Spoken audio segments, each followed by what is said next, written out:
Boa noite a todos. Tudo bem com vocês? Nós estamos aqui hoje para poder compartilhar um pouco da palavra do Senhor para nós. Hoje lá no livro de Romanos, capítulo 8. Então, se você estiver em casa, se quiser abrir sua Bíblia, abra conosco. Nós vamos ler do versículo 1 ao versículo 17. A palavra do Senhor diz o seguinte para nós nessa noite.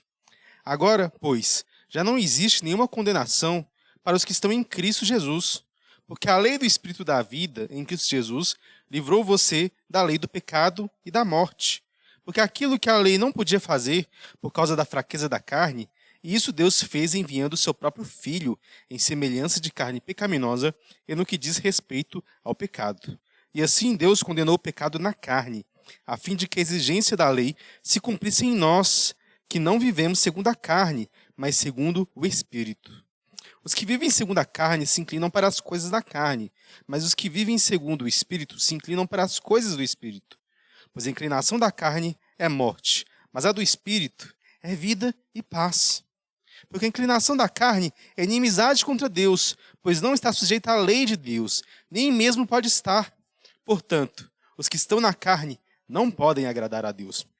Vocês, porém, não estão na carne, mas no Espírito. Se de fato o Espírito de Deus habita em vocês. E se alguém não tem o Espírito de Cristo, esse tal não é dele. Se, porém, Cristo está em vocês, o corpo, na verdade, está morto por causa do pecado, mas o Espírito é vida por causa da justiça. Se em vocês habita o Espírito daquele que ressuscitou Jesus dentre os mortos, esse mesmo que ressuscitou Cristo dentre os mortos, vivificará também o corpo mortal de vocês, por meio do seu Espírito que habita em vocês.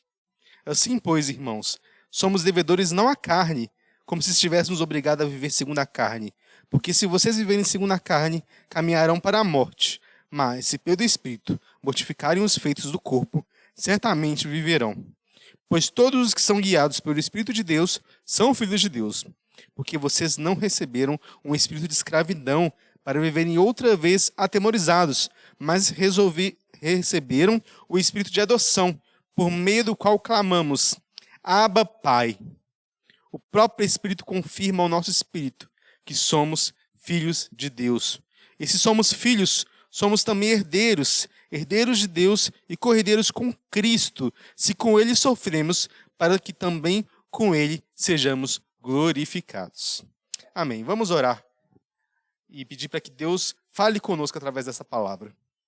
Senhor, meu Deus e Pai, muito obrigado, Senhor, porque o Senhor é um Deus bondoso, o Senhor é um Deus misericordioso. O Senhor é um Deus que nos deu a sua palavra. Que a tua palavra possa se fazer viva e eficaz no nosso coração. E que nós possamos, ó Pai, aprender mais do Senhor. Em nome do teu Filho Jesus, que eu te oro e te agradeço, ó Pai. Amém. O filósofo Platão, na época que ele escreveu várias alegorias. Uma das alegorias que ele escreveu, e a mais famosa delas, provavelmente é a alegoria da caverna, ou o mito da caverna. Eu queria lembrar um pouco aqueles que talvez não lembrem muito bem desse mito, dessa alegoria, um pouco sobre o que se trata, porque ele traz para a gente uma imagem muito importante, que faz a gente entender algumas coisas dentro do livro de Romanos. Essa alegoria ela nos diz de homens que viviam dentro de uma caverna.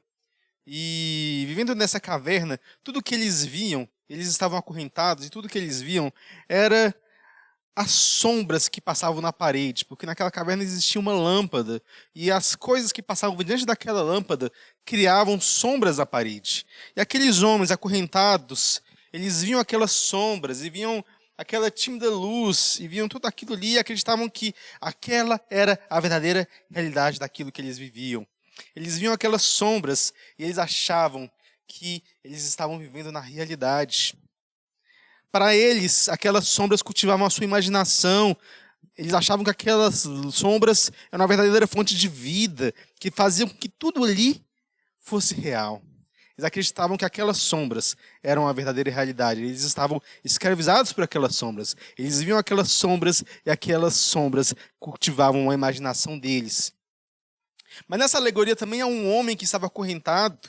E quando esse homem consegue sair da caverna, e ele se depara com o mundo exterior, ele encontra com o sol. E ele se admira com o sol. O sol é uma luz muito mais poderosa do que daquela lâmpada que gerava luz na caverna. O sol é uma lâmpada, é uma luz muito mais poderosa, porque o sol não apenas gera sombras, mas ele também ilumina e traz à tona e reflete a verdadeira realidade. Ele traz à tona e ilumina todas as coisas. O sol, então, é mais poderoso do que aquela pequena lâmpada. O sol, ele traz mais realidade, ele faz mais sentido, ele faz com que as pessoas elas possam, de fato, perceber a realidade que existe e que é evidente para eles. Ora, aquele homem que saiu da caverna, ele se deparou, então, com um poder muito maior do que o poder que ele via e vivia e experimentava naquela caverna. Ora, essa pequena reflexão que Platão nos faz, traz muita luz sobre a forma como Romanos é organizado, como o livro de Romanos é organizado. O apóstolo Paulo está escrevendo aqui aos Romanos e ele faz uma exposição do Evangelho, uma exposição das principais coisas que os romanos deviam saber sobre a vinda de Cristo. Na verdade, Romanos é um grande tratado sobre a justificação pela fé. E a gente vê no livro de Romanos, logo nos 3 primeiros capítulos, o apóstolo Paulo nos fala de um poder que é muito semelhante àquele poder que existia dentro da caverna, aquela luz que existia dentro da caverna. É o poder do pecado. Paulo nos fala sobre como o pecado e a idolatria escravizam a mente humana, fazendo com que esses homens eles abandonem a Deus e fazendo com que eles possam viver suas vontades, e as suas vontades, a sua imaginação, todo o ser dos homens é então cativado e transformado pelo poder do pecado. A gente vive muitas vezes a nossa vida dentro dessa realidade, essa realidade de que o pecado parece ser a única coisa que existe. Mas a partir da metade do capítulo 3, Paulo nos fala de uma nova realidade, uma realidade que é muito mais viva e verdadeira e ilumina muito mais do que a realidade do pecado. O pecado nos engana, o pecado é uma miragem produzida dentro de uma caverna.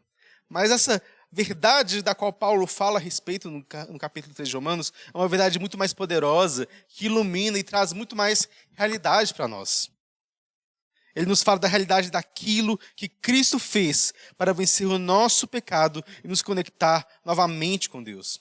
Paulo está falando aqui da obra consumada de Cristo, daquilo que Cristo fez na cruz, e dizendo da maneira como o que Cristo fez na cruz pode ser aplicado a nós e aos nossos corações. Ele nos fala sobre a justiça de Deus que vem ao homem, ele nos fala sobre como Deus justifica o homem por meio de Cristo e o torna justo. Ele fala como Deus conduz o homem à santificação. Como Deus ele faz com que agora em Cristo, tanto gregos quanto gentios e judeus, eles façam parte agora de um só povo. E falando dessas verdades, e falando desse mistério, que no capítulo 7, então, Paulo nos fala muito sobre a santificação e sobre a luta que nós temos na nossa santificação. Ele fala sobre, porque apesar de Cristo ser uma luz muito mais poderosa, a obra de Cristo realmente é uma luz muito mais poderosa do que o nosso pecado. Mas o nosso pecado ainda existe dentro de nós. Muitas vezes nós somos tentados a abandonar o sol e voltar para dentro da nossa caverna, olhando aquela tímida luz e aquelas sombras novamente. E por causa disso, então, Paulo começa a falar no capítulo 7 sobre a verdadeira luta e a batalha cristã, que é a batalha que o homem tem com ele mesmo. Não é à toa que Paulo clama, porque eu sei que em mim, isto é, na minha carne, não habita bem nenhum, pois o querer o bem está em mim, mas não realizá-lo. Porque eu não faço o bem que eu quero, mas o mal que eu não quero, esse eu faço. Mas se eu faço o mal que eu não quero, já não sou eu que o faço, e sim o pecado que habita em mim. Ou seja, Paulo está falando aqui que tem duas coisas dentro dele. Ele tem vontade de seguir a Deus. Ele conhece a palavra, ele tem a lei dentro de Deus diante dele. E ele quer amar essa lei de Deus, mas ao mesmo tempo, a nossa luta é que a nossa carne, o pecado, ele quer fazer parte de nós. Nós queremos muitas vezes nos abandonar a lei de Deus e flertar com o pecado. E esse é então o grande mistério, porque a gente não consegue se livrar desse mal do pecado. Ora, a grande mensagem que Paulo faz no capítulo 7, no final das contas, é de que a lei não é suficiente para salvar. A lei não é suficiente para salvar, a lei apenas aponta o nosso pecado.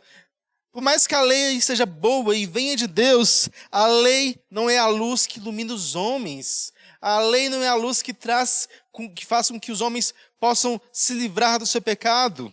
Ele apenas aponta e diz: você está condenado.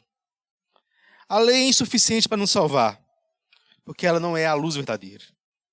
Mas no final do capítulo 7, quando Paulo, então, ele traz toda essa tormenta da sua alma, essa luta que nós temos entre o pecado e a lei, entre querer obedecer a Deus e não querer obedecer a Deus, entre essas coisas, entre a nossa salvação e a nossa libertação, Paulo, ele grita e ele diz: miserável homem que sou, quem me livrará do corpo dessa morte? Graças a Deus por Jesus Cristo, nosso Senhor. De maneira que eu, de mim mesmo, com a mente sou escravo da lei de Deus, mas segundo a carne, sou escravo da lei do pecado. Ora, a lei não pode salvar, mas Cristo é o grande sol da justiça que brilha sobre nós, nos oferecendo a grande redenção. Somente nele pode nos livrar da escravidão que o pecado gera em nós. Nós que somos escravos do pecado podemos ser livres pela obra consumada de Cristo, pela justiça de Cristo que vem a nós. Nós podemos ser livres porque Cristo nos santifica, porque Cristo faz uma obra em nós. Então nós chegamos ao 8º capítulo do livro de Romanos, o capítulo que vai servir de reflexão para a gente hoje. E a grande questão é de como essa grande obra de Cristo ela pode ser aplicada aos nossos corações. Como essa obra de Cristo ela pode ser aplicada aos nossos corações, uma vez que, pela força do meu próprio braço, eu não consigo fazer isso. Eu não consigo obedecer a Deus pela minha própria força. Ora, a resposta que esse capítulo nos dá é de que nós podemos fazer isso. Nós podemos nos apropriar da obra de Cristo apenas por meio da pessoa do Espírito Santo. Porque nesse capítulo, Paulo apresenta para a gente a pessoa do Espírito Santo e mostra como ele está relacionado à nossa salvação. Nós já fomos munidos nos últimos capítulos de Romanos, já nos informam sobre o que Cristo fez para a nossa salvação. Agora, Paulo está enfatizando naquilo que o Espírito Santo faz para a nossa salvação. E o grande ensinamento que nós temos aqui é que o Espírito Santo aplica em nós a obra de Cristo. E com isso nós queremos dizer que a obra que Cristo faz, ele chega até nós e pode ser apropriada até nós somente por meio da terceira pessoa da Trindade, do Espírito Santo, que habitando em nós, se faz selo permanente da obra do Espírito Santo. Então, diante dessa verdade de que o Espírito Santo aplica em nós a obra de Cristo, eu queria mostrar 3 maneiras como o Espírito Santo faz isso. 3 modos que esse texto nos ensina. 3 formas como esse texto nos ensina que o Espírito Santo nos faz isso. E a primeira verdade, o primeiro modo como o Espírito Santo aplica em nós a obra de Cristo Jesus é o fato de que o Espírito Santo nos dá a justiça do Filho de Deus. Ele nos dá a justiça do Filho de Deus. Veja comigo de novo os versículos de 1 a 4. Agora, pois, já não existe nenhuma condenação para os que estão em Cristo Jesus, porque a lei do Espírito da vida, em Cristo Jesus, livrou você da lei do pecado e da morte. Porque aquilo que a lei não podia fazer, por causa da fraqueza da carne, isso Deus fez, enviando o seu próprio Filho em semelhança de carne pecaminosa no que diz respeito ao pecado.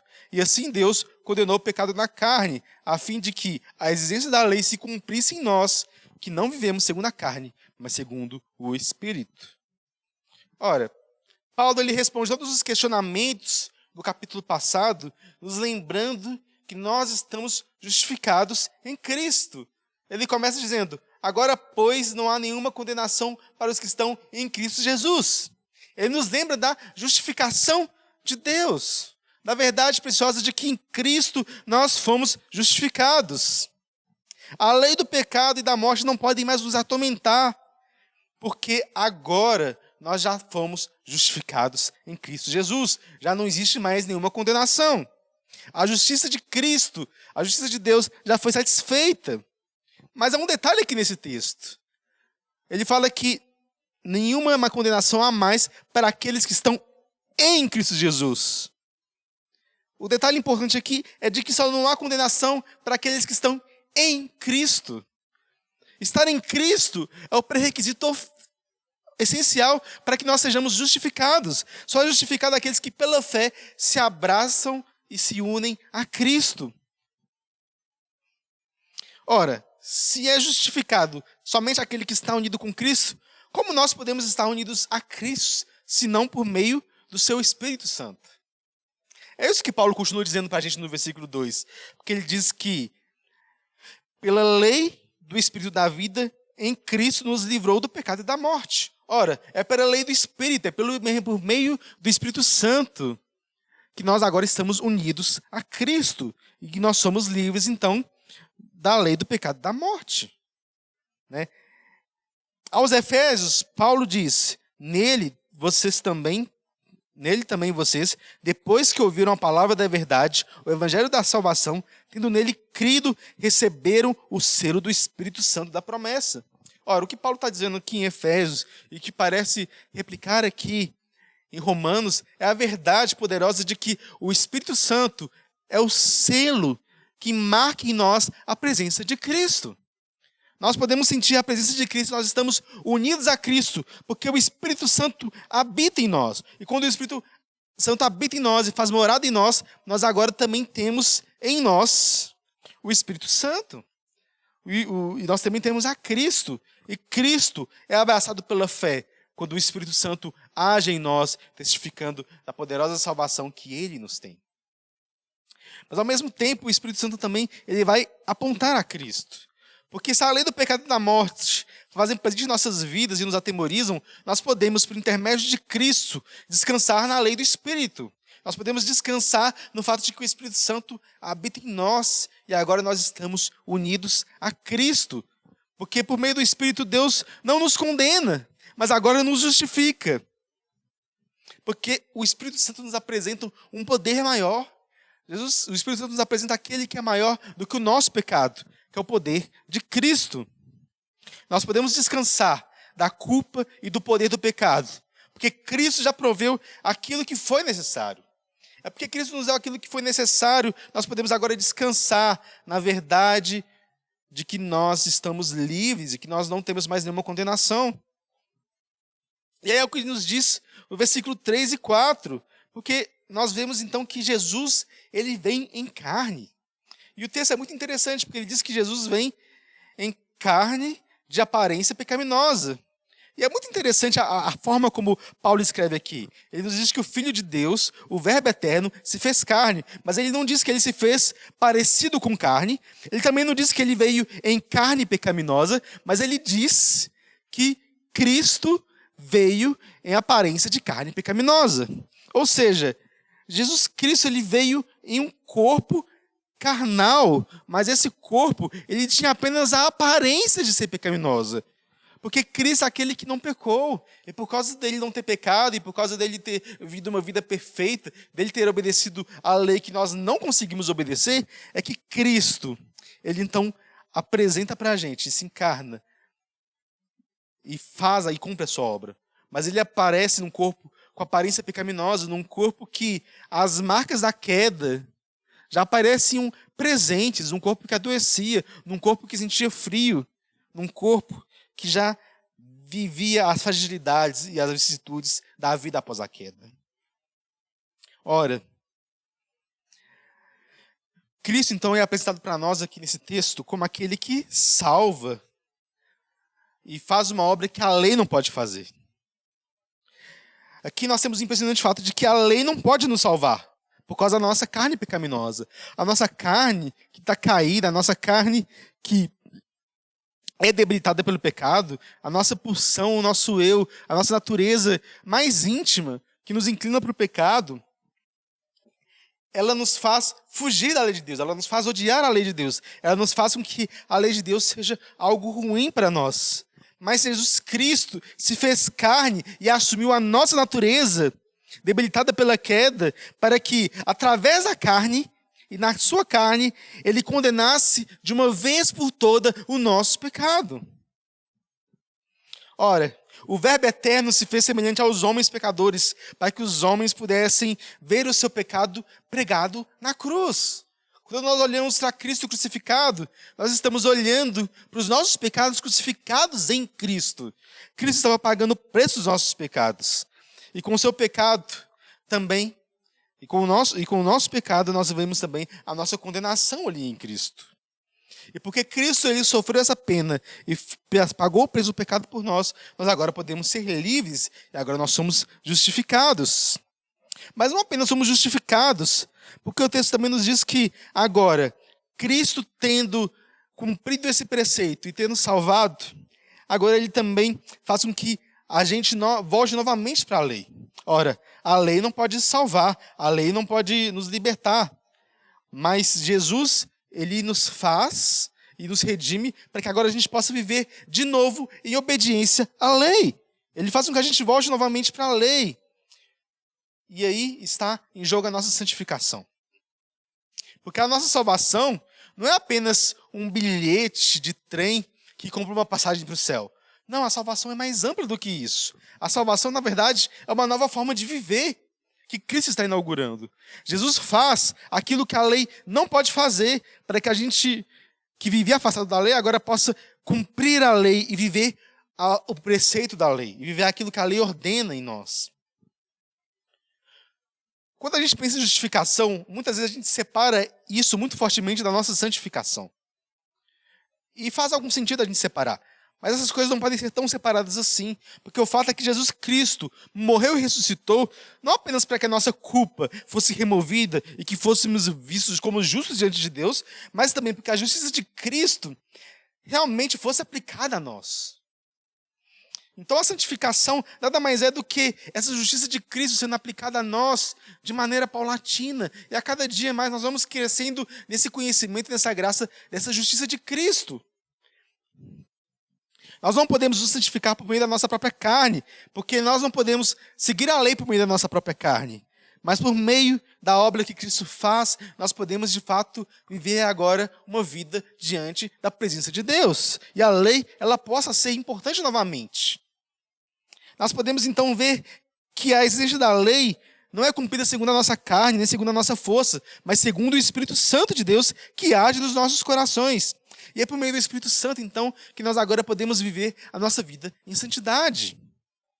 E isso leva para a gente o segundo ponto. A segunda grande coisa que o Espírito Santo faz em nós. E aplica em nós a obra de Jesus Cristo. Que é o seguinte. O Espírito Santo não apenas dá para a gente a justiça do Filho, mas o Espírito Santo também dá para a gente a vida do Filho. Vamos acompanhar agora do versículo 5 ao 11, que diz o seguinte: os que vivem segundo a carne se inclinam para as coisas da carne, mas os que vivem segundo o Espírito se inclinam para as coisas do Espírito. Pois a inclinação da carne é morte, mas a do Espírito é vida e paz. Porque a inclinação da carne é inimizade contra Deus, porque não está sujeita à lei de Deus, e nem mesmo pode estar. Portanto, os que estão na carne não podem agradar a Deus. Vocês, porém, não estão na carne, mas no Espírito, se de fato o Espírito de Deus habita em vocês. E se alguém não tem o Espírito de Cristo, esse tal não é dele. Se, porém, Cristo está em vocês, o corpo, na verdade, está morto por causa do pecado, mas o Espírito é vida por causa da justiça. Se em vocês habita o Espírito daquele que ressuscitou Jesus entre os mortos, esse mesmo que ressuscitou Cristo entre os mortos, vivificará também o corpo mortal de vocês, por meio do seu Espírito, que habita em vocês. Ora, Paulo está retornando aqui para a gente a dualidade entre carne e espírito. Carne aqui não precisa ser entendida e não pode ser entendida como o nosso corpo mortal, mas como uma condição espiritual. A carne está falando da nossa natureza pecaminosa, a nossa natureza que está manchada e maculada pela queda. E essa inclinação manchada pela queda é que faz com que então de fato seja a carne. Ora, os que vivem na carne, o que vivem no pecado, o texto diz que eles estão mortos. E a vida na carne não é propriamente vida, porque a vida distante de Deus, a vida daqueles que estão longe de Deus e longe da obediência de Deus, na verdade, é escravidão, é morte. Porque todo aquele que está escravizado no pecado e é escravo do pecado é inimigo de Deus. E a inimizade contra Deus é o que de fato determina se nós estamos vivos ou mortos. Ora, quem vive na carne e no pecado não pode agradar a Deus. O pecado não permite com que a gente agrade a Deus, porque o pecado é justamente o oposto disso. O pecado tem um efeito destrutivo sobre tudo aquilo que nós somos. O pecado, ele destrói e corrompe a nossa alma, ele corrompe todo o nosso ser. Porque nós somos criados para amar a Deus e para seguir a sua lei. No entanto, o pecado nos leva para longe dessa visão para a qual fomos criados. Então a gente nega toda a criação de Deus. E por causa disso, nós estamos diante da realidade do pecado. Toda a realidade que nós temos diante do pecado, tudo que nós sentimos diante do pecado, nada mais é do que um terrível cheiro de morte que cobre tudo. Todas as nossas obras, por mais bem intencionadas que elas sejam, estão manchadas e maculadas pelo nosso pecado. Mas o contraste que é feito é que se o pecado gera morte, e a inclinação da carne gera morte, a inclinação do Espírito é chamada de vida e paz. Ela é paz porque, ao contrário da inimizade, viver no Espírito Santo é ser amigo de Deus. Se o nosso pecado nos torna inimigo de Deus, o Espírito Santo e a obra que ele faz em nós, de fato, é uma obra de vida e paz, e nos reconcilia, e nos faz novamente amigos de Deus. Mas antes, nós temos que entender também que se a nossa inimizade impedir da gente ser sujeito à lei de Deus, e nós desagradávamos a Deus, e nós estávamos mortos por causa disso, agora nós podemos ser agradáveis a Deus. Porque esse cheiro de morte ele se foi, e nós podemos agora andar no Espírito Santo, que é vida. Então, as escrituras, como a tradição da igreja e os escritos da igreja, nos falam que o Espírito Santo está completamente relacionado, é a pessoa da Trindade que está completamente relacionada com a própria vida. O credo niceno, um dos credos mais antigos da nossa igreja, escrito ali no 4º século, nos diz o seguinte sobre o Espírito Santo: eu creio no Espírito Santo, o Senhor e doador da vida. Tudo aquilo que respira e que tem fogo de vida na terra, de fato, é uma obra do Espírito Santo, porque o Espírito Santo vivifica toda a criação de Deus. Lá no livro de Gênesis nós vemos isso muito claramente, quando Deus criando todas as coisas, faz com que o Espírito Santo pairava ali sobre a criação, dando à criação vida. Mas não apenas isso. Mas o texto também nos diz que Deus, tendo feito o homem a partir do barro e tendo soprado em suas narinas, e aqui a palavra soprada, no hebraico, ruar, ela tem o mesmo sentido de espírito. E quando então Deus ele sopra e derrama o Espírito Santo nos homens, os homens então são vivificados, e agora os homens passam a ser seres viventes. O Espírito Santo, então, é o sopro divino que traz ordem e traz vida para toda a criação. Ele vivifica a criação. Ele faz com que nós, seres humanos, possamos viver não apenas fisicamente, e sermos sustentados por Ele fisicamente, mas também espiritualmente. Em Ezequiel, capítulo 37, nós temos uma visão muito clara sobre isso. Ezequiel vê ali um vale cheio de ossos secos, de pessoas mortas, pessoas que morreram há muito tempo. Mas ali é soprado o Espírito Santo. E o Espírito Santo, ele faz com que ali, daqueles ossos, brote carne, brote tendões. E ali, os homens, eles são de novamente vivificados. Ora, esse sopro do Espírito Santo é o sopro que traz vida. E traz vida a nós. É essa vida espiritual que nós temos, então, quando nós somos habitados pelo Espírito Santo. É essa vida que é imprimida a nós, quando o Espírito Santo ele vem habitar nos nossos corações e ele aplica em nós a obra de Cristo. Porque ter vida, então, é ser habitado pelo Espírito Santo. Porque não é possível imaginar a vida e essa vida espiritual se nós não formos habitados por Ele. E somente se nós somos habitados por Ele é que, de fato, nós estamos unidos a Cristo. Frequentemente esse cheiro de morte vem nos incomodar. A nossa natureza pecaminosa vem tentar nos ludibriar diariamente com o cheiro da morte e do pecado.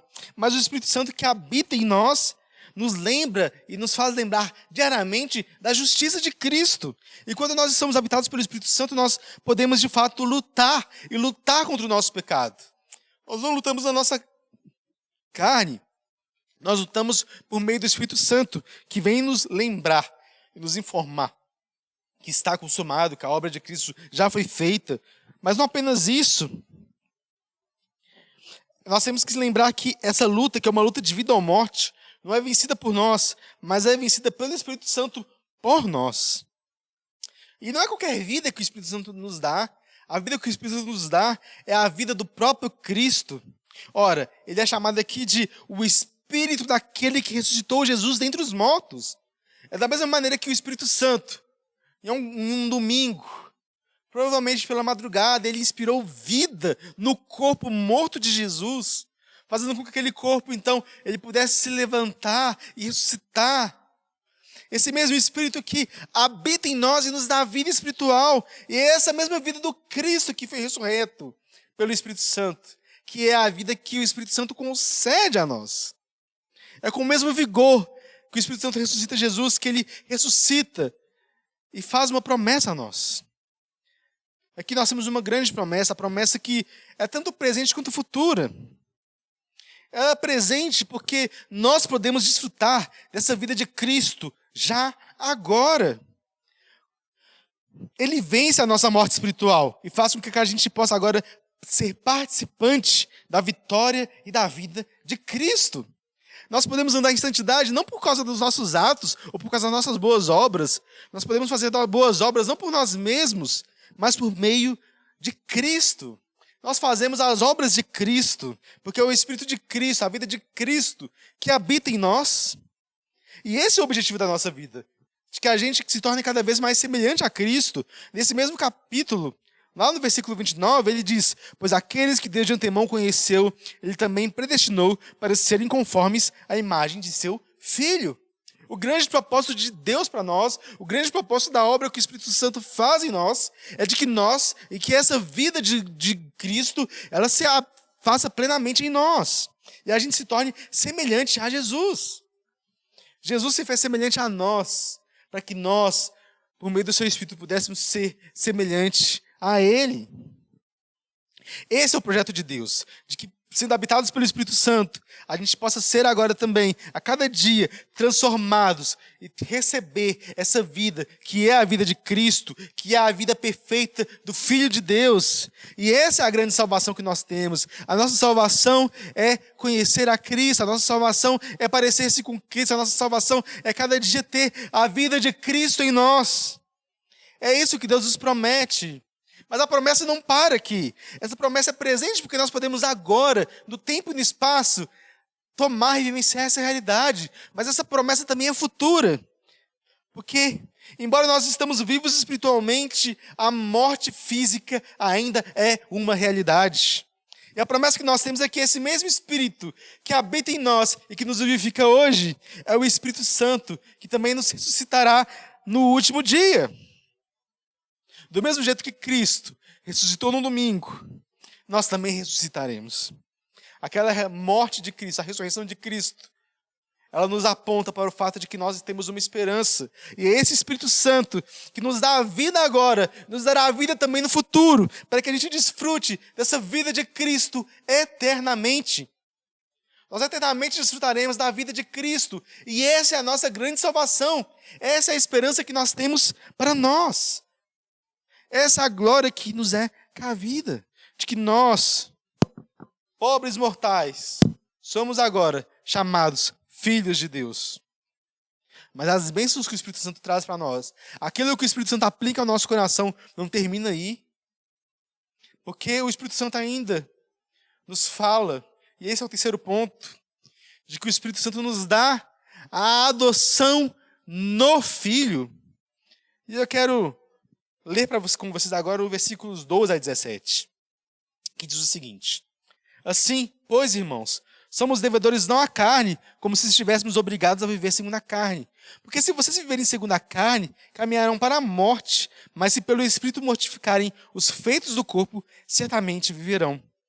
Pois todos os que são guiados pelo Espírito de Deus são filhos de Deus, porque vocês não receberam um espírito de escravidão para viverem outra vez atemorizados, mas receberam o espírito de adoção, por meio do qual clamamos: Abba, Pai. O próprio Espírito de Deus confirma com o nosso espírito que nós somos filhos de Deus. E se somos filhos, somos também herdeiros, herdeiros de Deus e co-herdeiros com Cristo, se com Ele sofremos, mas que também com Ele sejamos glorificados. Ora, Paulo retorna aqui ao tema da luta contra o pecado. E ele está atento para o fato de que nessa vida que nós temos diante do Espírito, nós podemos ser efetivos na nossa luta contra o pecado. Essa luta que Paulo descreve lá no capítulo 7, nós podemos ser efetivos nessa luta, porque o Espírito Santo habita em nós e nos dirige e nos guia para ajudar a gente a combater e a vencer os nossos pecados diariamente. Mas não somos e não podemos mais ser obrigados a viver segundo a carne. Nós não vivemos mais segundo a carne, por mais que o pecado ainda venha se manifestar em nós, venha se manifestar na nossa vida, nós não somos mais escravos da carne, nós não precisamos mais ser escravos da carne, porque nós podemos mortificar diariamente os nossos pecados por meio do Espírito Santo. E essa é uma luta de uma vida inteira. Mas nós sairemos vitoriosos, não se nós lutarmos por nós mesmos, mas pelo Espírito Santo de Deus. E embora o pecado seja uma realidade iminente a nós, nós estaremos livres das amarras do pecado pela obra e por meio da obra de Cristo. Não apenas porque nós somos justificados, e não apenas porque nós recebemos uma nova vida, mas Paulo aqui nos dá um terceiro motivo pelo qual nós podemos ser efetivos nessa luta e pelo qual nós podemos ganhar essa batalha, que é pelo fato de que nós somos feitos filhos de Deus. Nós somos agora feitos filhos de Deus, porque ser guiado pelo Espírito Santo é ter a certeza de que nós não somos mais órfãos, mas nós podemos ser chamados agora de filhos de Deus. E isso faz toda a diferença na nossa vida. Ser chamado de filho de Deus faz toda a diferença na nossa vida. Porque aquele que é o Deus e Pai de nosso Senhor Jesus Cristo se fez agora nosso Pai. Ao nos unir com Cristo, não é apenas com Cristo que o Espírito Santo está nos unindo, mas Ele nos coloca no meio do relacionamento de toda a Trindade. O Espírito Santo, então, ele se torna esse elo que, habitando em nós, nos faz participar daquilo que Deus faz desde a eternidade. Ora, o Pai é aquele que ama o Filho desde sempre, desde o início. Não houve nenhum tempo em que Jesus Cristo, o Filho, o Verbo de Deus, não fosse amado pelo Pai. E agora, esse Pai que ama o Filho eternamente, compartilha desse amor para conosco. Ora, o pecado nos faz órfãos, porque nós estamos alienados da relação com Deus. Mas a obra de Cristo faz com que agora a gente possa compartilhar com Ele a nossa filiação, a sua filiação. De modo que agora nós somos adotados, porque Deus ama o Filho, e agora nós estamos unidos ao Filho, por meio do Espírito Santo. Nós também somos adotados por Deus. Nós também podemos ser chamados filhos de Deus. Ora, muitos dizem na nossa cultura que ser adotado é algo ruim. Mas isso não é verdade.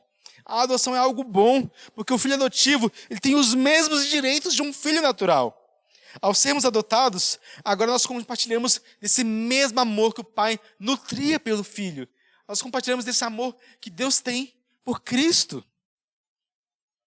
E agora nós podemos lutar contra os nossos pecados, nós podemos lutar as nossas lutas, nós podemos lutar as nossas batalhas diárias contra o nosso pecado, contra a nossa carne, contra o diabo, contra o mundo. Nós podemos lutar essa luta não por causa que o pecado não mais nos atemoriza, o mundo não mais nos atemoriza, mas porque nós recebemos o Espírito Santo de Deus que nos faz clamar, Abba, Pai. Essa palavra Abba é uma palavra do aramaico e é um modo carinhoso de se chamar por um pai, de se chamar pelo seu pai. É como se Paulo estivesse dizendo que agora que nós somos habitados pelo Espírito Santo e estamos unidos com Cristo, nós podemos chamar Deus de papai. É isso que Paulo está nos dizendo aqui, de que agora nós podemos ter uma relação mais íntima com Deus e chamá-lo de papai, de chamar de paizinho. E essa é a grande verdade de que Deus se agrada de nós. E essa é a maior bênção que nós podemos receber, chamar Deus de pai. Poder ter certeza de que Ele o é. Nós podemos ter certeza de que Ele é o nosso Pai. Nós não precisamos mais ter medo, mas nós podemos ter certeza de que Deus se agrada de nós e de porque Ele se agradou do seu Filho Jesus. A gente sabe que Deus nos ama e que Ele se deleita em nós e de que Ele realmente tem uma relação conosco, porque nós sabemos que Ele amou o Filho e nós estando no Filho, nós também somos amados pelo Pai. Ora, John Owen diz que o maior pecado que nós podemos cometer contra o Pai é achar que Ele não nos ama. Mas agora nós podemos ter certeza de que Deus tem prazer em nós, como o Pai tem prazer em seu Filho. Nós podemos nos lançar diante de Deus em oração e súplica, porque Ele é o nosso Pai e Ele nos ouve. Nós podemos orar, nós podemos clamar a Ele, porque Ele é o nosso Pai. Essa é a boa nova de que nós agora temos um Pai. Nós podemos ser corrigidos e saber que a disciplina do Senhor vem sobre nós. E nós não temos que temer essa correção, essa disciplina do Senhor, porque nós sabemos que ela é para o nosso bem, porque um pai que ama corrige os seus filhos. E a correção que Cristo nos dá, e a correção que o Pai nos dá, é uma correção amorosa. E mesmo as nossas dores, nossas provações, as nossas dificuldades podem ser a correção de um Deus amoroso. Não apenas isso, mas podemos também nos dedicar e dedicar todos os nossos esforços, como uma criança que rabisca desenhos em uma folha de papel. E nesses rabiscos ele entrega ao seu pai, sabendo que o pai se agrada dele. É assim que Deus nos vê. Nós não precisamos mais temer a nossa vida. Nós podemos viver a nossa vida sabendo que nós temos um pai. Nós não somos mais órfãos.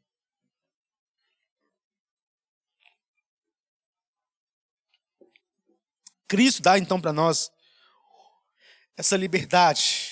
E o Espírito Santo aplica em nós essa verdade de que nós agora somos chamados filhos de Deus. Essa é a grande bênção que o Espírito Santo nos dá ao unir a Cristo. Nós não apenas ganhamos vida, nós não apenas ganhamos a justiça de Cristo, mas nós também ganhamos a filiação de Cristo. Nós podemos desfrutar deste amor eterno de Deus. Mas mais ainda, nós não apenas nos tornamos filhos, como nós também nos tornamos participantes da herança que é de Cristo. Tudo aquilo que é de Cristo por direito passa a ser também nosso por direito. E essa herança, segundo o texto, tem duas facetas. A primeira é de que nós somos participantes também dos sofrimentos de Cristo. Nós somos participantes dos sofrimentos de Cristo. E o nosso sofrimento, a nossa vida hoje em dia, os sofrimentos que nós passamos, na verdade, são as maneiras com as quais Deus olha para nós como filhos e nos torna a imagem de Cristo. Porque o propósito de Deus é que agora que Cristo é o nosso irmão mais velho, e é também o nosso modelo de vida. Nós somos chamados agora a viver e a ser parecidos com esse modelo de vida. E Jesus é esse irmão mais velho, esse modelo. E o sofrimento é a dádiva de Deus que nos molda. Bendito seja Deus que nos abençoa com sofrimentos, porque sofrendo nós podemos experimentar mais da vida de Cristo. E sermos amoldados a essa imagem de Cristo. Sofrendo nós podemos nos libertar dos nossos pecados. Sofrendo nós podemos enxergar a vontade de Deus para nós. Nos nossos sofrimentos nós podemos crescer espiritualmente e crescer em fé e conhecimento diante de Deus. Diferente do que muitos pregadores e coaches dizem hoje em dia, por aí, o sofrimento faz parte daquilo que Deus está fazendo em nós.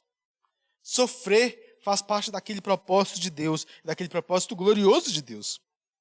Somente quem é chamado de filho pode descansar nessa certeza, nessa segurança de que o sofrimento faz parte da nossa vida e nos traz crescimento.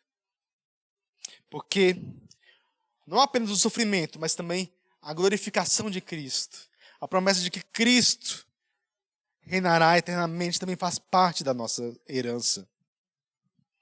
Não apenas sofreremos como Cristo, mas também seremos glorificados juntamente com Cristo. A nossa herança pode nos apontar para o sofrimento no tempo presente, mas nos faz descansar na glória que teremos com Cristo no futuro. Deus tem um futuro glorioso para os seus filhos. Nós ressuscitaremos. E não só nós ressuscitaremos, mas ressuscitaremos nessa mesma terra, agora renovada pelo Espírito Santo, renovada pelo poder de Deus. Nós podemos ter essa esperança futura de que nós colheremos as bênçãos da ressurreição e da nova criação. Deus está construindo um novo reino, e porque nós estamos com Cristo, nós podemos chamar esse reino de nosso. Nós fazemos parte dessa obra de Cristo. Nós tomamos parte dessa herança de Cristo. Nós fazemos parte desse povo, que é o povo de Cristo. Nós teremos essa nova realidade, que é a realidade inaugurada por Cristo. E, meus irmãos, isso é bênção na nossa vida. Saber que nós temos essa esperança, saber que nós agora somos chamados de filho. E eu queria, então, para finalizar, concluir para nós que ensinamentos incontáveis Paulo nos dá nesses 17 versículos. Paulo nos alerta e nos faz sobre a importância inestimável do Espírito Santo na nossa vida. Sem Cristo, nós não teríamos a salvação, mas sem o Espírito Santo, nós não teríamos como acessar essa salvação, essa realidade. Eu queria concluir lembrando a vocês que a espiritualidade cristã não é uma espiritualidade que nós vivemos na carne, mas aquela espiritualidade que nós podemos viver no Espírito Santo, sabendo o que o Espírito Santo faz em nós. Mesmo diante de tamanhas promessas, eu quero refletir se será que essa é a vida que nós temos vivido? Essa é a vida que eu e você temos vivido diante de Deus? Será que essa é a nossa vida? Será que a nossa vida realmente é tão cheia do Espírito Santo que essas verdades, essas bênçãos que Cristo nos dá, elas de fato são reais para nós? Tim Chester, no seu livro Experimentando Mais de Deus, ele nos faz refletir sobre o fato de que muitas vezes nós desfrutamos pouco do poder e da vontade do Espírito Santo, porque nós vivemos a nossa vida como se ela não fosse uma realidade. Nós cremos no Espírito Santo, diz o credo, mas nós vivemos como se nós não crêssemos. Tim Chester diz então o seguinte: não viva a sua vida tão segura ao ponto de nunca ter razão para notar a obra do Espírito Santo em você. Muitas vezes nós não enfrentamos os nossos pecados, muitas vezes nós não nos desafiamos a pregar o Evangelho, porque nós não cremos que de fato o Espírito Santo habita em nós. Nós vivemos muitas vezes a nossa vida sem experimentar esse poder do Espírito Santo em nós, porque nós não nos damos o direito, nós colocamos essas verdades de que o Espírito Santo é aquele que aplica em nós essa salvação apenas dentro de uma caixinha, como se fosse algo que nós apenas sabemos porque está no livro teológico. E é uma verdade que não impacta e não influencia a nossa vida, mas não. Se o Espírito Santo habita em você, o Espírito Santo habita em mim e habita em você, nós podemos viver uma vida diferente. Nós podemos de fato andar em santidade, porque a santidade é real e ela nos é municiada por meio do Espírito Santo. Nós podemos viver uma vida e nos desafiar a cada dia a experimentar mais desse Espírito, porque nós cremos e podemos entender que ele faz parte da nossa vida. Ora, nós podemos saber que nós somos salvos e justificados porque o Espírito Santo assim testifica em nosso coração. Mas nós podemos também viver a vida de Cristo. Toda vez em que, diante de um dilema, diante de uma tentação, nós nos lembramos que nós temos o Espírito Santo e que esse Espírito Santo nos arma e nos dá a vida de Cristo. A nossa vida cristã é uma vida vivida na dependência do Espírito Santo. Nós podemos viver e recorrer a Ele em nosso auxílio, seja em nossa luta contra o pecado, e seja em viver a nossa vida diante e para a glória de Deus. E essa é a vida que é de fato vivida pela fé. É a vida que é vivida no poder do Espírito Santo, que aplica em nós a obra de Cristo. Esse é o grande poder, esse é o sol que brilha sobre todas as coisas e desmancha as sombras dos nossos pecados. Eu queria então convidar você a orar comigo nessa noite. A orar comigo, para que essa vida e essa realidade se torne presente em nós. Santo Espírito, muito obrigado porque o Senhor é bom. Muito obrigado porque a Tua verdade dura para sempre, ó Pai. Que o Senhor habite ricamente em nossos corações e que a gente possa ser cheio do Seu Santo Espírito, que a gente possa ser cheio da verdade, Que a gente possa ser cheio da intrepidez, da justiça de Cristo em nós, da vida de Cristo em nós, e podemos, com coragem, clamar: Abba, Pai, Paizinho. Que nessas possamos, ó Pai, entender e glorificar o Senhor como o Pai que nos ama, porque o Espírito Santo assim aplicou a obra de Cristo em nós. Que é no nome desse Cristo, que foi crucificado, morto e ressuscitado pelo teu Santo Espírito, que eu te oro e te agradeço. Amém. Amém.